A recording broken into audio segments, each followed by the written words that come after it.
Nous sommes de retour sur le plateau de Questions d'actu avec notre dernière partie qui parlera des femmes et des réseaux sociaux.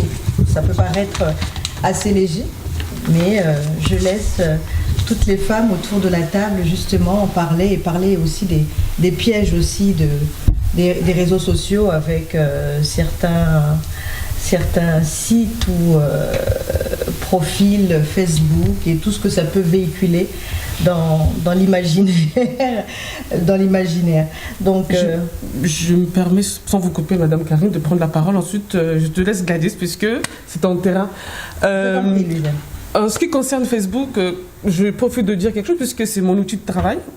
Donc, quand vous dites léger, pour moi, personnellement, ça peut être léger pour d'autres types d'utilisation, mais en ce qui me concerne, j'ai justement dépassé ce côté léger pour pouvoir le légitimiser et le faire comme un outil professionnel.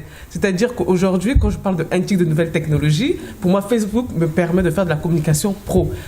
Et c'est là qu'on parlera plus précisément, si on parle de Facebook du côté un peu plus joli, du marketing digital, qui, en ce moment où je vous parle, est en train de faire fureur au Congo.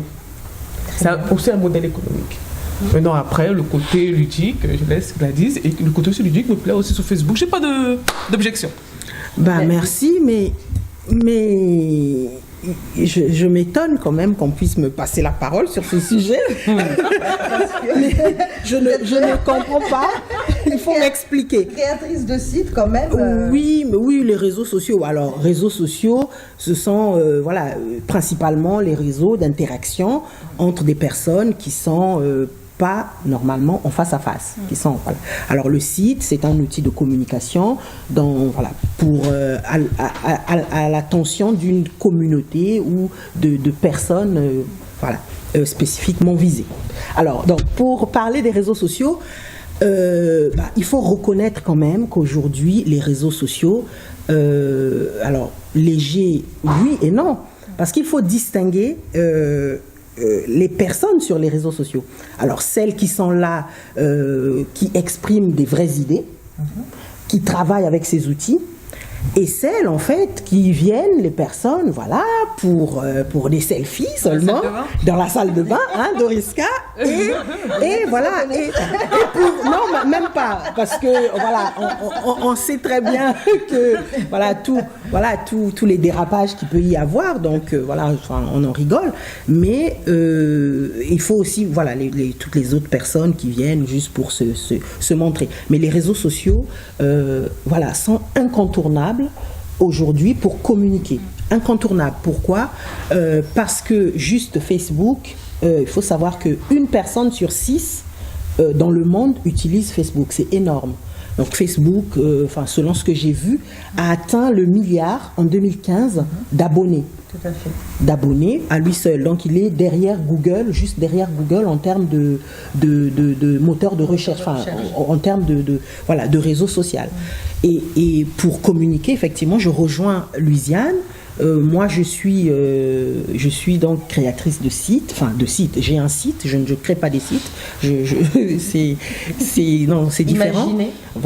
Je suis donc responsable d'un site.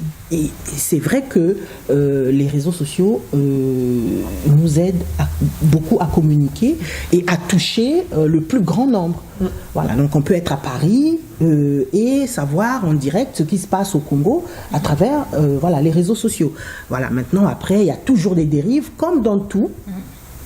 Alors quand vous me donnez la parole sur ce plateau, oui, Gladys, moi je suis la dernière arrivée sur Facebook, je vous signale. Alors je sais que je connais vos profils, et puis c'est Karine qui a le moins d'amis sur Facebook. Je balance. Dans la vraie vie. Quoique, c'est très intéressant. On fait de belles rencontres sur Facebook, merci. Enfin, quoique on ne s'est pas connus sur Facebook, mais on a approfondi notre amitié ou notre relation avec Doriska sur Facebook. Voilà, il y a des personnes qui mettent des posts, qui interpellent. Voilà, il y a vraiment il y a des fois des vrais messages. Après, l'autre jour, je poussais ma gueulante parce que chaque fois on me dit tapez Amen, sinon vous n'êtes pas humain. Tapez Amen, sinon vous êtes déshumanisé. Enfin, ça, on va passer, mais les réseaux sociaux, voilà, pour les femmes, ça reste un outil pour se promouvoir, pour faire passer des messages. Voilà, on peut toucher 1 milliard de personnes, les abonnés de Facebook, enfin, j'exagère un peu, mais on peut toucher 1 milliard de personnes, et surtout au Congo, si on veut changer les choses, voilà, on utilise les réseaux sociaux. On peut pas s'en passer, on peut plus. Puisque j'en fais justement mon métier. Donc. Moi, je pense que c'est important, hein, rien que déjà pour savoir ce que font les autres. On se met, voilà. Alors, on sait ce que font les autres. Nous aussi, c'est pareil, ce qu'on publie. Par exemple, moi, j'ai une association de montrer aux autres ce que je fais, voilà, les difficultés que je rencontre, ce qui se fait sur la place de Paris. Il n'y a pas que le côté léger. Je pense qu'il y a toute une partie de l'information qui passe par réel outil. Voilà, c'est un réel outil de communication. Voilà, très important. Oui, Mark Zuckerberg l'a compris. Hein. Voilà. Le créateur de Facebook. Selfie, on adore, on va pas s'en passer. Oh, ben écoutez, il y a une étude apparemment qui dit que voilà, ça montre le côté narcissique. Voilà, mais on assume. Moi, j'assume mon côté narcissique. Mais je ne fais de mal à personne. Voilà, j'ai des amis super gentils sur Facebook. Je pense que l'outil peut intéresser une femme de terrain qui est parmi nous. Également, oui. Oui, l'outil est, je pense que, et on a l'adéquation parfaite avec la femme de terrain qui est Madame Nounou. Oh, voilà. Donc, Donc, en tout cas, moi, l'outil m'a rendu vraiment un grand service parce que c'est là que tout le monde ben oui, a su ce que je faisais, ce que je suis. Donc, c'est un bon outil de communication. Hein. Mais quand c'est bien manié, oui, c'est un bon outil de communication. Bon, je n'ai pas grand-chose à dire, puisque vous avez tout dit. Quand Gladys a parlé, tout est dit. Dites-moi, Madame Nounou, pour ne pas prendre la parole, c'est bien sur votre Facebook qu'il y a vos 3 mots préférés. On est d'accord? Diaspora, Congo et Congolais. On est d'accord? Et oui. Oh là là, oui. Facebook. Songi. Songi, alors, tâtez. On va renommer peut-être.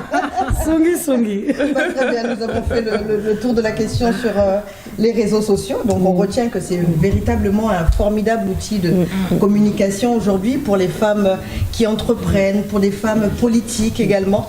Et bien qu'il y ait des dérives, je pense que lorsqu'on est aguerri à cet outil de communication, il ne peut que servir la cause des femmes.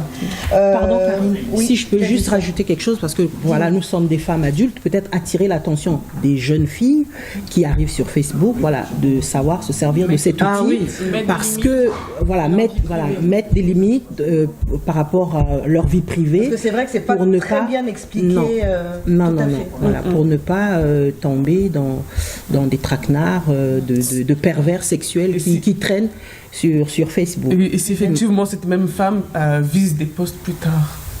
Oui, c'est vrai qu'on retrouve si facilement... dès le départ, elle... Tout à fait. Voilà. Tout à fait. Très bien.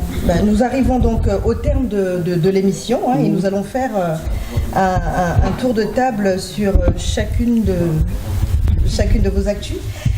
Également me parler brièvement de ce que vous avez lu cette semaine, de ce qui vous a plu, de ce que vous avez écouté, brièvement. Je vais commencer par Madame Ounou. Oh, moi, l'actu, c'est le Congo, hein, le Congo. Ça reste le Congo.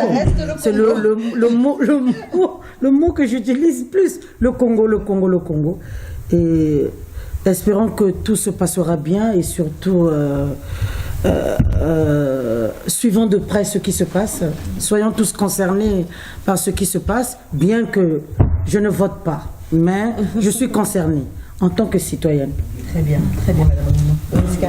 Alors moi, l'actu de la semaine, c'était à la dédicace hier du recueil de nouvelles Franklin l'Insoumis. Et un petit clin d'œil à un de mes amis qui est écrivain maintenant, Anthony Muyungi. Que je connais très bien. Voilà. Donc, On a fait nos classes ensemble à l'université de Brazzaville. D'accord. Ouais. Donc je vous encourage, je suis en train de les lire, je ne l'ai pas terminé. Voilà, c'est mon petit coup de cœur de la semaine. Très bien. Gladys? Alors, moi, dans l'actualité, en ce moment, j'ai mes regards souvent tournés sur la télé nationale du Congo. Oui. Donc, j'ai vu qu'il y avait une femme qui a donné naissance à un petit bébé alors qu'elle a 55 ans.